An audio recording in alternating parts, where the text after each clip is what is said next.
Welcome to all the first BBA and final year BCom students. Subject is Business Economics and I am Katyayani Madam teaching you the subject here, and the topic for today is Microeconomics and Macroeconomics. This is from first unit, Microeconomics and Macroeconomics, and the differences of micro and macroeconomics we are going to learn today. So see, the microeconomics is clearly explained here. The term micro and macro are introduced by Ragnar French of OS University. The word micro means what? A millionth part. Micro is derived from Greek word which means small.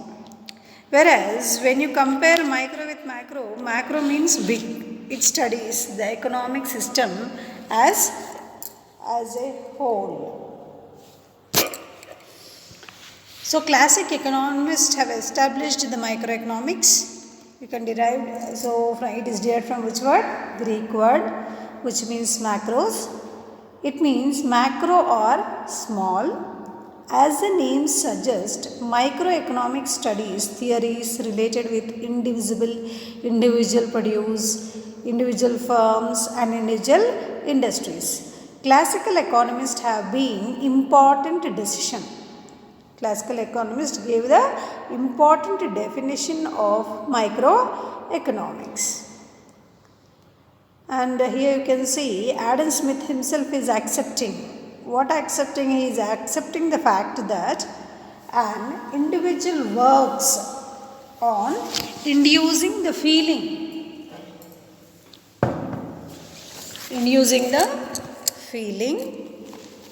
of selfishness.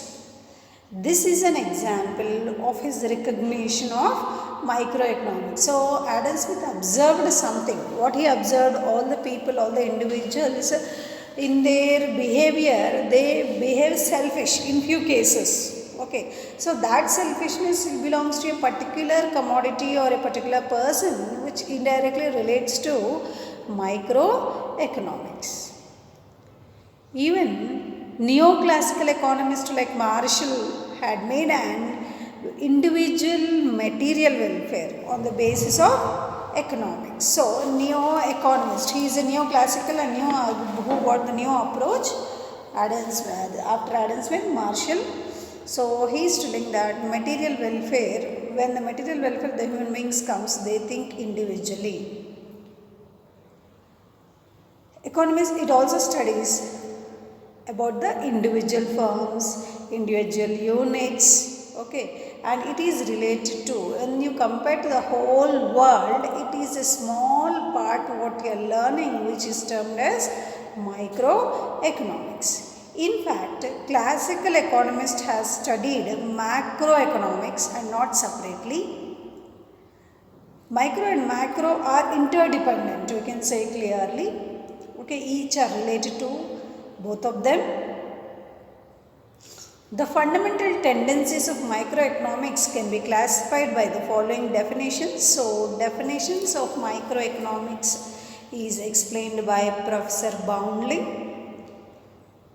So, what Boundling is telling? He is telling that microeconomics is the study of particular economic organisms and their interaction of particular economic quantities and their determinants. So you are learning a particular part of the world. What he is considering it as? He is considering it as microorganisms, okay, which relates to microeconomic quantities and how they are determined, on what basis they are determined, like price, income, preference, taste, choice, availability, other conditions, etc. Same way, Hedrenson and Quandit explained what they said about microeconomics. Microeconomics is the study of economics, actions of individuals and well-defined group of individuals. One more person gave his view on microeconomics, that is individuals and a well-defined group of individuals. So characteristics of microeconomics, you can see the numbers here. First is the study of individual units. Microeconomics helps in the analysis of individual income, individual production with group or macro events. Production, when it comes, we can't say it belongs to an individual person. Production is prepared for all the people existing in a particular society or a particular area, which once again relates to macroeconomics. Only I said you that both are interdependent. Micro is telling that what human being needs, what he is happy with, what type of requirements he have, okay, what type of things can be produced. So you are learning the behavior of the consumer, okay. Next, consumer choice, consumer preferences and basic needs, which is part of microeconomics. Study of small variables from part of study of microeconomics. The effect of these variables, variable means what? Any particular example, let me tell. You think that 4 factors are there, that is land, labor, capital and organization. So you can take capital as a variable, labor as a variable here. So one factor which is helping you to manufacture or produce or use or consumption or distribution of particular product, which is very, very important in your basis. Microeconomics is also known as what? It is also known as price theory. Individual prices of various commodities are influenced by demand and supply, are determined under it. And we also study the events of demand and supply of commodity in these references. So this is the characters of microeconomics. Use and need of microeconomics. Microeconomics has been used since ancient times. Microeconomics is used since many years. Although at present macroeconomics is being used largely, yet the uses of microeconomics is also essential for the whole economy. So let me tell the importance of the microeconomics also.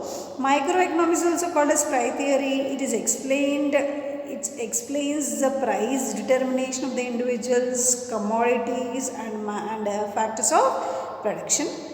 It also explains and studies us about individual consumer, a firm and an industry to attain equilibrium or optimum positions. When you see the scope of microeconomics, theory of product pricing with 2 elements, that is theory of consumer behavior and theory of production. So in the scope of microeconomics, we can see that 2 main components are there, which is consumer behavior and theory of production and cost. Theory of factor price, which is having 4 elements. Factor pricing, it is consisting of 4 elements. What are the factor pricing 4 elements? Theory of wages, theory of rent, the theory of interest and the theory of profits. See, when you see product pricing, we have 2 elements. What are the 2 elements of product pricing? Theory of consumer behavior and theory of production. When you come to factor pricing, what are the 4 factors? We all know that the 4 factors of production are land, labor, capital and organization. So for labor, what you give? You give wages. Okay. Next, for land, what you give? You give rent. For capital, okay, interest. For organization, profits. So for land, you are giving rent, which is a factor pricing. For labor, you are giving wages, which is factor pricing again. For capital, we are paying interest, that is part of factor pricing. And for the organization, we are receiving the profits. So this comes under factor pricing. Next, theory of economic welfare. well, every product should be manufactured for the sake of welfare of the individuals only. Without the welfare, it is going to create many hazards. See how it is helpful in the first point. Let me see, come back to the first point. In the first point, what is telling is uses of microeconomics, essential for the whole economy for market demand and supply in the aggregate of individual demand and supply. So comparing, it is comparing from individual to the whole economy. What you need, same way remaining all the people also need, which is also called as an assumption, or which is also called as a guesswork for the production. If we want information regarding the position of jute industries in the national economy, we must know about various firms within the jute industry. So he gave an example in the first point. What is the example in the first point? He is telling, he is taking the jute industry. If you are the owner of the jute industry, first and the foremost material for your jute industry is coconut, the dry coconut or the wet part of the coconut, which is dried and the main raw material for the production of the jute. So here when you take the jute, what is happening is you should depend upon the coconut fields. Farmers, you are encouraging them to produce the coconut. For one type of farm example, you want the labor who knows the production of this coconut, cutting down, drying up and taking out the raw material, the dried raw material, and they are processing this jute, which is indeed helping our production of the jute. Thus microeconomics helps to understand the macroeconomics. When you learn from 1 and from 0 only, you can make it to 100 or lakh or crores. So 1 is very, very important. So 1 here playing the role of microeconomics, or 100 or the lakh or crore is playing the role of the macroeconomics. So in the second point,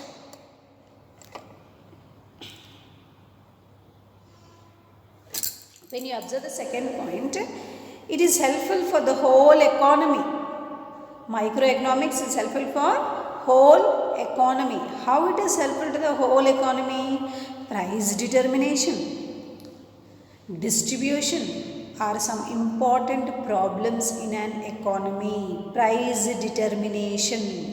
You should keep in mind that various income level people are existing in the society.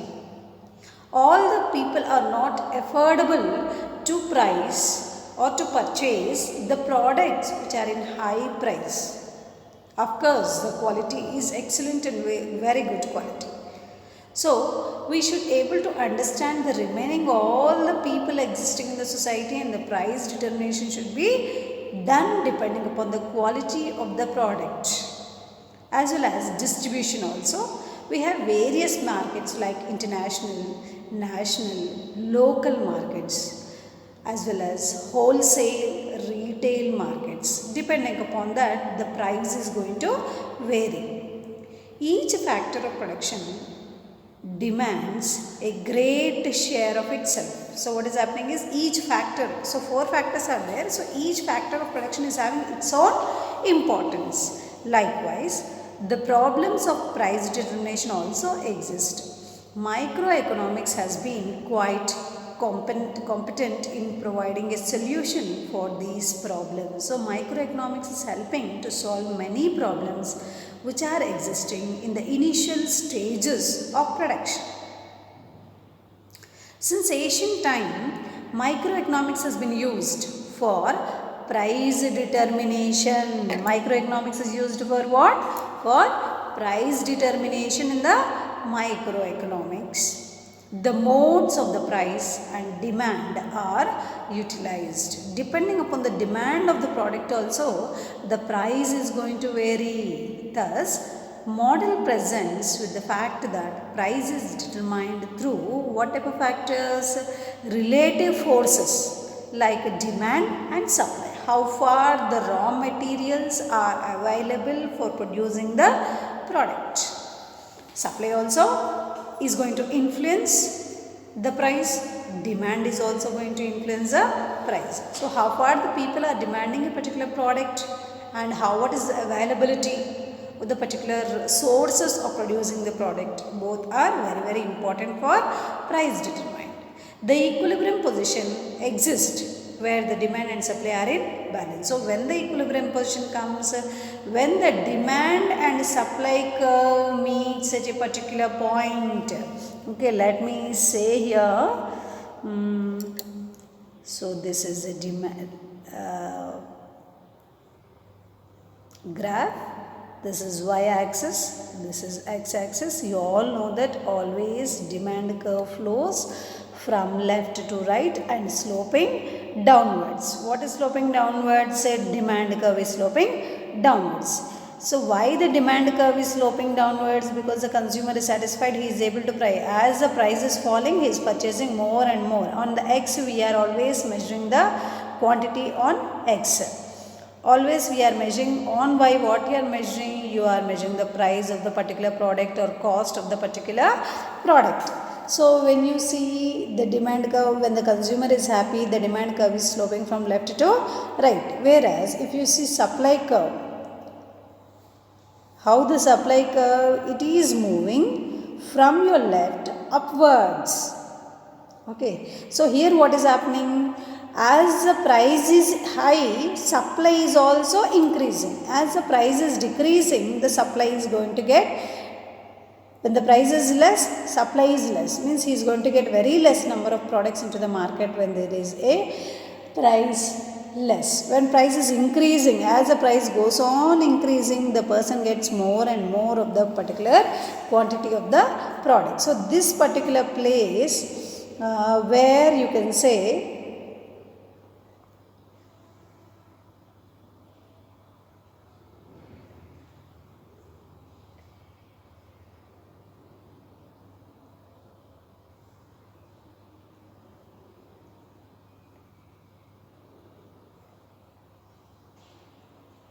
the place where demand and supply curve meets, that particular point is called as a equilibrium point. So I showed one point here which I am doing the circle. So that particular point is what? The place where the demand and supply curve meets. That particular point is called as a equilibrium point.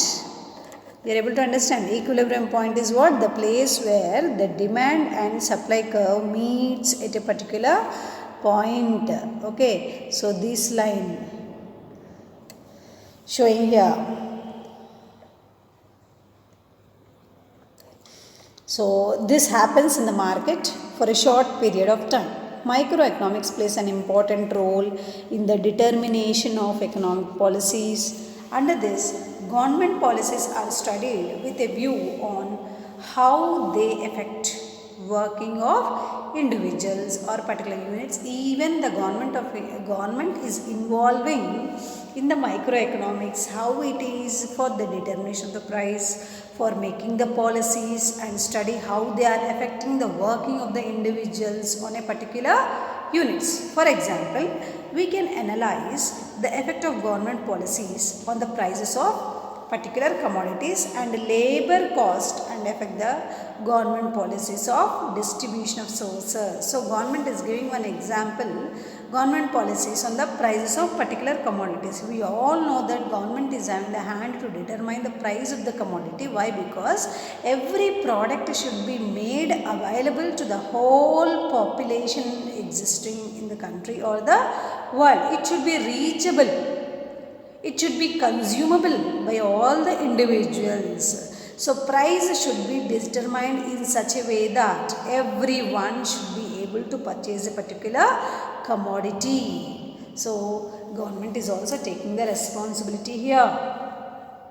Okay, next, investigation of condition of economic welfare. In microeconomics, along with the attainment of the information about individual consumption, living standard, we can also analyze effects of public expenditure and public income. In microeconomics, we can learn about individual income and individual expenditure of the public as well as living study. We can also analyze effects of public expenditure and compare them with the taxation. We can compare depending upon that how people are able to purchase and pay, and tax rate should be levied. That it would definitely be concluded economic welfare of the society would increase depending upon the microeconomics. Micro is economics helping for the price determination. Okay, welfare of the society, taxation. Okay, where the demand and supply are equilibrium at a particular point. Factor pricing, product pricing, okay, and helping the society. Due to the influence of expenditure of the income, the economists in ancient times considered microeconomics as a scale of welfare economics. Economists also are telling that microeconomics is the scale of welfare economics. Useful. This microeconomics is also useful in decision making for individual units. Microeconomics is also helping for what? It is also helping for the decision making of individual units. Microeconomics helps in taking the right decision regarding the problems of individual units like firm, family, individual satisfaction through limited resources. Likewise, producers also try to get maximum satisfaction with maximum production cost. So first we are doing the inquiry into the society, okay, and we are measuring the satisfaction of the individuals in different commodities they are using in their daily life. What are basic? What are comforts? What are luxuries? Luxuries are prepared less. Basic needs are prepared in high number. Quantity is going to increase. Today, each and every firm tries to secure maximum profit by utilizing the demand for analysis and linear programming. So, decision making, microeconomics is also helping you to produce what type of good should be produced. What is the number of the particular good? Okay, and how the goods should be produced, what is demand and supply, what should be the price of your particular commodity. So, what is going to be the rate of the profit? So, in this way, microeconomics is helping you. First one is, it is helping for what? It is helping for essential. It is essential commodity of the whole economy. You can see here, it is essential for whole economy. This is one particular point what is telling here. Okay, that is in the first point. When you come to the second point what is highlighting? It is helpful for the economy. It is helpful for economy. It is also helpful for formulating the economic policies. It is also helping for the formulation of economic policies. In the first point, what he said, it is helpful for the whole economy. It is helping the society. It is helping for the demand and supply of the particular commodities. Whereas in the fourth point, what is telling? Investigation of, you can see here,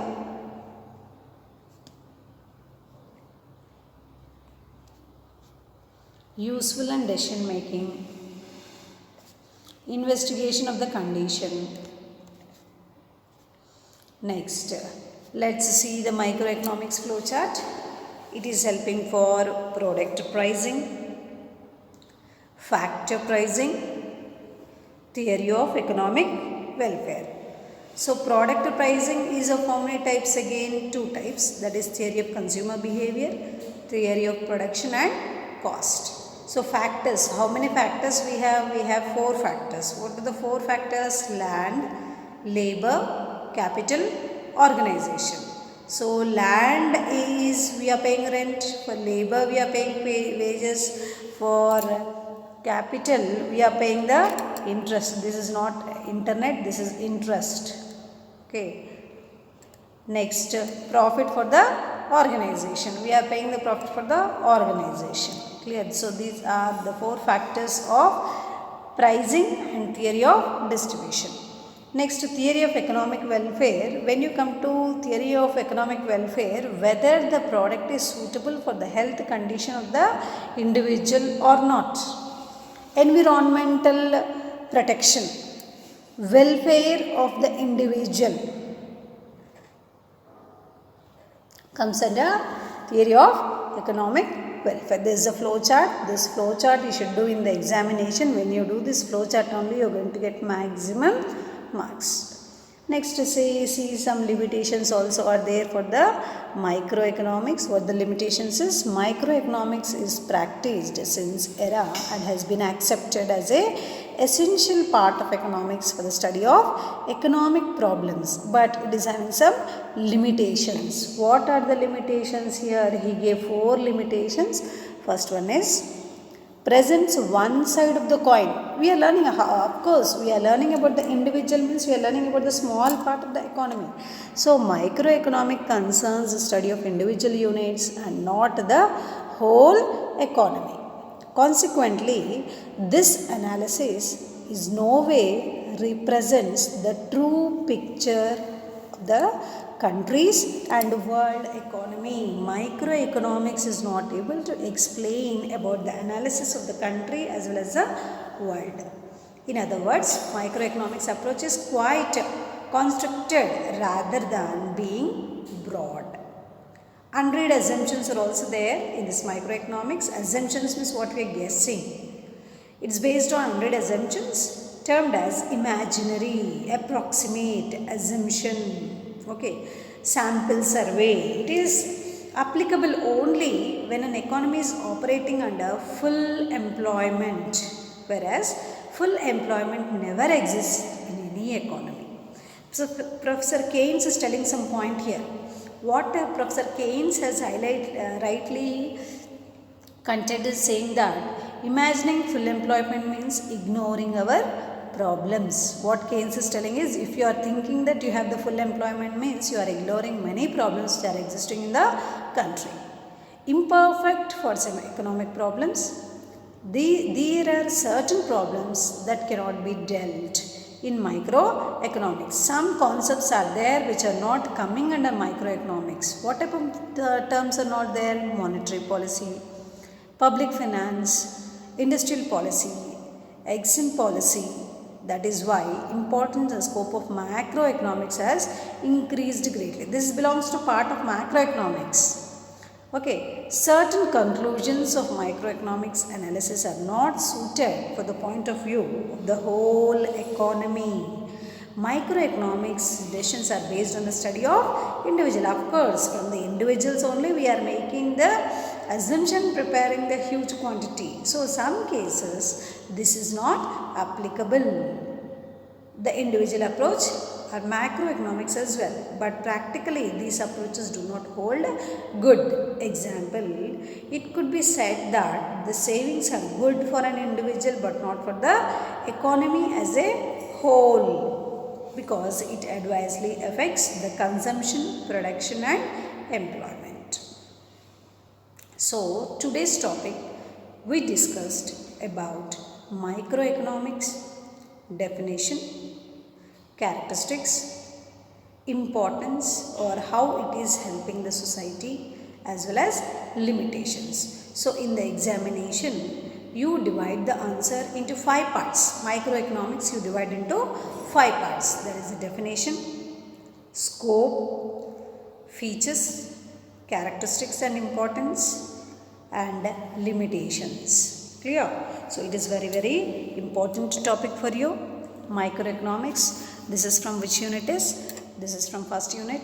So, do the diagram also when the answer is coming. There is a flow chart when it is asked in the exam.